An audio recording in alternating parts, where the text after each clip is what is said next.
আছি, ভালো আছি। সকলকে আমার মনের অন্তর থেকে স্নেহশীল ভালোবাসা সম্ভাষণ রইল, সকল গুরুর সম্ভাষণ রইল। আশা করি তোমরা সকলে ভালো আছো। দিকের আলো ঘরে ঘরে জালো, তাই না? তা আজকে আমরা দূর দূরান্ত থেকে আমরা আসছি। এই যে আমার অনন্ত কাকু এখানে আছে, এই যে আমাদের কোনো কাকু আছে, এই যে আমাদের দাদা আছে। আমাদের সব একই আমরা সহযোদ্ধা, একই আমরা সহযোগ হিসেবে আমরা কাজ করে থাকি। আমাদের অল্প কিছু একটা আমাদের মানব ফাউন্ডেশন থেকে সিলেট ফাউন্ডেশন মানব ফাউন্ডেশন থেকে আমাদের বিশ্বজিৎ দাদা কিছু সামগ্রী পাঠিয়েছে। আমরা এটা সবাইকে দেওয়ার চেষ্টা করতেছি, পরবর্তীতে হয়তো আরও দিতে পারবো। তা বিষয় হলো, তোমরা যেহেতু ছোটো, হ্যাঁ বুঝবে, তারপর দুটো কথা বলি। আপনাদের তোমাদের ছোটো ছোটো কিছু কিছু বিষয় জানার প্রয়োজন আছে।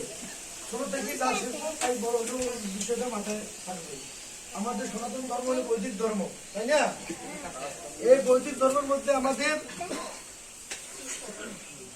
আমাদের মধ্যে এমন পজিশন দাঁড়াইছে যে শরীরে যেমন ক্যান্সার আক্রান্ত হইলে ওই মরণ ব্যাধি সহজে কখনো মনে করেন যে সারার মতো নাই।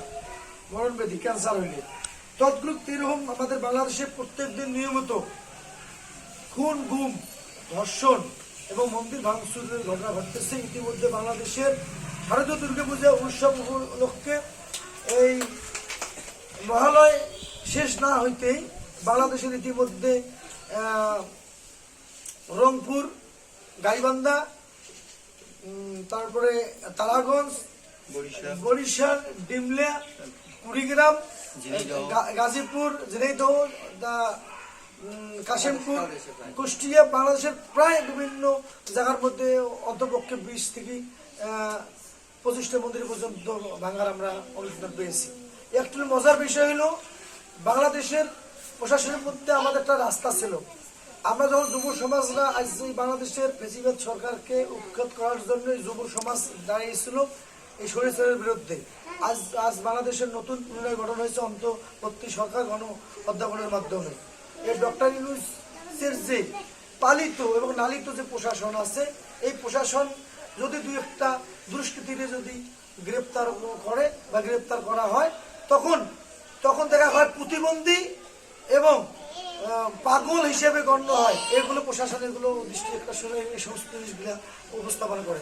আসলে এর মধ্যে একটা ষড়যন্ত্র চক্র মহল একটা কাজ করতেছে, তা হিন্দু সমাজকে ধ্বংস করার জন্য। আপনারা জানেন, আরো বাংলাদেশের বর্তমান অন্তর্বর্তী সরকারের যে উপদেষ্টা, স্বরাষ্ট্র উপদেষ্টা আছে, তিনি হাস্যকর একটি বক্তব্য দিয়েছে। বাংলাদেশের আমাদের শারদীয় দুর্গা মন্দিরে নাকি বিভিন্ন রকম মদ এবং গাঁজা আসর বসানো হয়। এটা খুবই দুঃখজনক এবং নিন্দনীয় বিষয়, তীব্র নিন্দা জানাই আমি। আরেকটা বিষয় হলো, বাংলাদেশে আমাদের 1971 সালের পর থেকে আমরা হিন্দুরা বিভিন্ন ছড়িয়ে ব্যাঙ্গের ছাতার মতো আমরা বিভিন্ন দলে আমরা অংশগ্রহণ করে থাকি। বিভিন্ন দল, জাতীয় পার্টি, আওয়ামী লীগ, বিএনপি, বিভিন্ন দলে আমরা যদি সকল দলে যদি আমরা এরকম ব্যাঙ্গের ছাতার মতো যদি আমরা না থাকিয়া একটা প্ল্যাটফর্মে যদি আমরা হিন্দুত্ববাদীকে বা হিন্দুত্ববোধকে আমরা ধারণ করে যদি আমরা থাকতাম, তাহলে আমরা হয়তো আজকে বাংলাদেশে হয়তো স্বাধীনতার পরে বৃহত্তম দল হিসাবে বা সংগঠন হিসেবে আমরা পরিণত হইতাম। আজকে আমাদের যে আড্ডা চাওয়া পাওয়াগুলো, এগুলো আমাদের সঠিকভাবে আমাদের এগুলো পরিপূর্ণতা লাভ করতো। আজকে একটা হাস্যকর বিষয়, আজকে আমাদের এখন সন্ন্যাসীর মতো মানুষ একজন যা ব্রহ্মচারী, নিরামিষ ভোগী, সেই সমস্ত ব্রহ্মচারী চিন্ময় কৃষ্ণকে জেলে রাখিয়া আজকে মন্দিরের ভাঙ্গার উৎসব লেগেছে, মানুষের প্রতিযোগিতা শুরু হয়ে গেছে। এগুলো খুবই দুঃখজনক ও হতাশ। বাংলাদেশের বর্তমান আমাদের জানতে হবে, আমরা হিন্দুদের শত্রু। কোনো যারা বেধর্মী যারা আছে, এরা শুধু এই সুযোগে সদ্ব্যবহার করবে। যেমন আমাদের বাংলাদেশে আমরা সবসময় 1905 সালের খ্রিস্টাব্দের দিকে আমরা সবসময় একটা আমরা স্লোগান শুনেছিলাম যে একটি ডিমে দুটি কুসুম, হিন্দু মুসলমান ভাই ভাই। আমাদের সহজাতি, আমরা হিন্দু ভাই ভাই, যত মত তত মত, হিন্দুর সত্ত্বে একমত। আমরা চাই আমরা হিন্দুদের বিপদে থাকবো, হিন্দুদের আমরা পাশে থাকবো, কিন্তু তৎগ্রুপ অন্য জাতি নয়। হ্যাঁ, আমরা সামাজিক চলার ক্ষেত্রে আমরা যে কোনো জাতির সঙ্গে আমরা চলতে উঠতে বসতে পারবো। তার মানে এই নয় আমরা তাকে নিয়ে এসে আমাদের পূজার ঘরে বসাবো বা পূজার মণ্ডপে বসাবো। এইগুলো আমাদের পরিত্যাগ করতে হবে। বাংলাদেশে 1971 সালে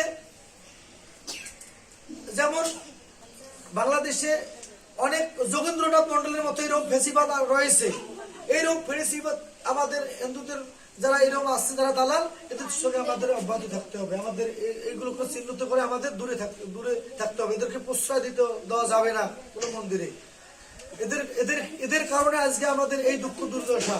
একটা মন্দির ভাঙা মানে একটা আমাদের হৃদয়ের রক্তকরণ। আমাদেরকে কেউ যদি প্রতিঘাত করে যদি, তাও আমাদের সহ্য হয়, কিন্তু আমাদের একটা মন্দিরকে একটা ভাঙলে আমাদের অস্ত্র জ্বরে এবং রক্তচক্ষু লাল হওয়ার মতো কাণ্ড কীর্তি ঘটনা ঘটায়। যে আমরাও তো শরীরের মানুষ, আমরা তো দেবতা নই, আমরাও তো একটা জাতি। তাই আমাদের এগুলো ধর্ম প্রতিষ্ঠানে এগুলো ঘটনাগুলো ঘটতেছে প্রতিনিয়ত। যেমন বাংলাদেশে আপনারা জানেন, বাংলাদেশে গণতন্ত্র রাষ্ট্র অনুযায়ী বাংলাদেশে সকলের যে কোনো নিজের আপন আপন পথ এবং মতের প্রকাশ ঘটাইতে পারে। এটা তার ব্যক্তিগত মতামত, ব্যক্তিগত পছন্দ, ব্যক্তিগত দলের মত। কিন্তু বাংলাদেশের প্রথম সর্বদা আমাদের হিন্দু স্বার্থ দেখতে হবে। বাংলাদেশের গণতন্ত্র অনুযায়ী বিভিন্ন বড় বড় দলগুলো হাতে করা দুই একটি পরিবারকে সঙ্গে যা রাজতন্ত্রের মতো তাদেরকে টিকিট দিয়ে এমপিত্ব দিয়ে তারা দেখা যায় আজকে এই যেমন বৈশ্বরচন্দ্র মেয়ে আছে আর কন্যা নিপুণ রায় বিভিন্ন যে লম্বা লম্বা বক্তব্য দেয়, বাংলাদেশে নাকি কোনো ঘটনা ঘটে নাই, এরকম বিভিন্ন অভ্যন্তরীণ বিষয় নিয়ে ভারতকে পর্যন্ত চ্যালেঞ্জ করে। এগুলো খুবই দুঃখজনক। এই সমস্ত অপর্ণার মতো এরকম বেশিবাদী যেগুলো মহিলা আছে, দলকে ব্যবহার করে, হিন্দুদেরকে ব্যবহার করে, এই সমস্ত লোকগুলারা সবসময় বিদেশে পাড়ি জমায় এবং লন্ডনে পাড়ি জমায়। এগুলো আমাদের ভাই কৃষ্ণ দুর্দশা ছাড়া কিছু হবে না। আমরা তাই পরিশেষে একটি কথা বলবো, আমরা সব সময় বাংলাদেশে বর্তমান যে পরিস্থিতি, আফগানিস্তান পাকিস্তানের ফর্মুলা ইউজ করেছে, একটি চক্রমহল হিন্দুকে নিশ্চিহ্ন করার জন্য, জিরো টলারেন্সে নিয়ে আসার জন্য এই সমস্ত রূপরেখারা সব করতেছে। এইগুলো রূপরেখা যদি হয় বাস্তবে বা বাস্তব কেউ করার চেষ্টা করে, আমরা সকলে ছোট বড় মা বোন পিসি দিদিমা কাকিমা যা আছে, যা যে অবস্থায় আপনারা অবস্থান করবেন, প্রতিহত করার চেষ্টা করবেন। আমাদের আজকে ভূমি, এই দেশের আমরা ভূমি সন্তান, এই দেশের আমরা ভূমিপুত্র, এই দেশ আমাদের, এই মাটি আমাদের, এই জমি আমাদের। আজ আমাদের এই জমি না থাকে, এই আমাদের ভূমি না থাকে, তাহলে আমাদের সহায়তা থাকবে কোথায়, মুনিষীরা থাকবে কোথায়, সতীশ থাকবে কোথায়? আমরা সকলে হয়তো কোনো না কোনো এই দেশের যে কোনো মঙ্গল গ্রহতে আমাদের হয়তো কোনদিন অবস্থান করতে হবে। তাই আমাদের যে একটি বাচ্চা যদি তখনই আসার পরে, জন্মের পর ভূমিষ্ঠ হওয়ার পরে হয়তো আপনারা যেখানে আসার করবেন ওইখান থেকেই ওঠানোর চেষ্টা করে, তাই না? দূরে যায় কিন্তু হামপুর পরিচয়ের চেষ্টা করে না, হয়তো 2-4 যাওয়ার পরে চেষ্টা করে, হারিয়ে যাওয়ার চেষ্টা করে। তৎগুলো আমাদের যে যেখানে আমরা আছি, আমরা হিন্দু সনাতনীরা, আমরা ধর্মকে ধারণ করে আমরা ওইখানে যে যেখানে আছি ওই অবস্থা আমাদের দাঁড়ানোর চেষ্টা করতে হবে। আমাদের সবাইকে ভালোবাসতে হবে। হ্যাঁ, পারিবারিক অনেক সময় দেখা হলো যে বাবা কাকিমা এগুলো পারিবারিক বন্ধনের সাথে লাগতে পারে, কিন্তু জাতির সত্ত্বে, মনের সাথে, ধর্মের সাথে আমাদের সকলকে একত্রভাবে কাজ করতে হবে। এই বই আশাবাদ করে আমি এখানে আমার সংক্ষিপ্ত বক্তব্য আমি শেষ করলাম। সবাইকে জয় শ্রীরাম, হর হর মহাদেব, সকল গুরুর সম্ভাষণ জানিয়ে আবার তোমাকে আমার মনের অন্তর থেকে প্রতি ভালোবাসা রইল। তোমাদের প্রতি আমার বর্গ ছোট প্রতি আমার প্রণাম রইল। সকলকে ধন্যবাদ।